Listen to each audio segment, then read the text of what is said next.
This man, number 30, his name was Patrick. He was very handsome and well built to perfection.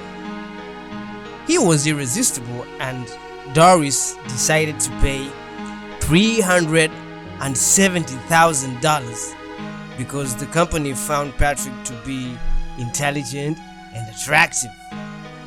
Business was getting along so well, they actually gave Doris a discount because they decided to sell Patrick at $400,000 and not $300,000.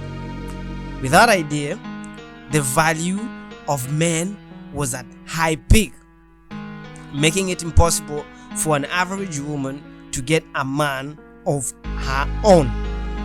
Now, Doris and Patrick did the paperwork and they became officially couples. Doris was very happy to get a man for herself, and after 3 months, they got married in a lavish wedding which Doris paid all the expenses.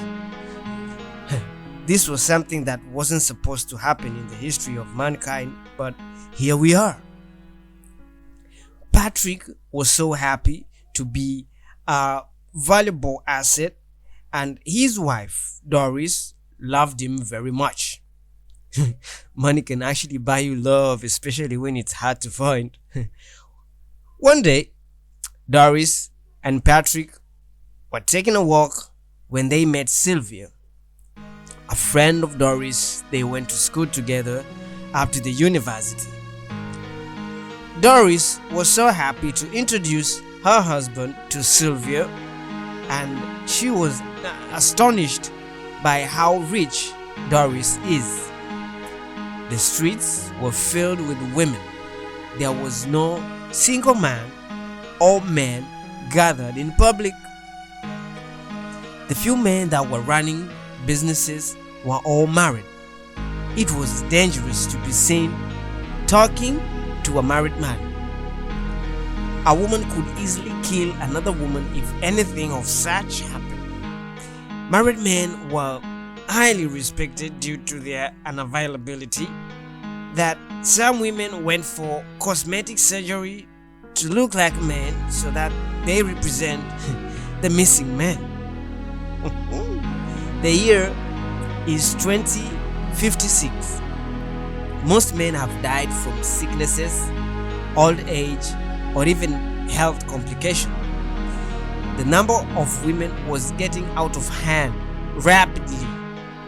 Now, when Sylvia saw Patrick, the feeling of jealousy and the hate towards Doris was very visible. Sylvia was a nurse, and she wasn't making so much money like Doris did. She has always been having this type of emotions towards Doris ever since they were in school.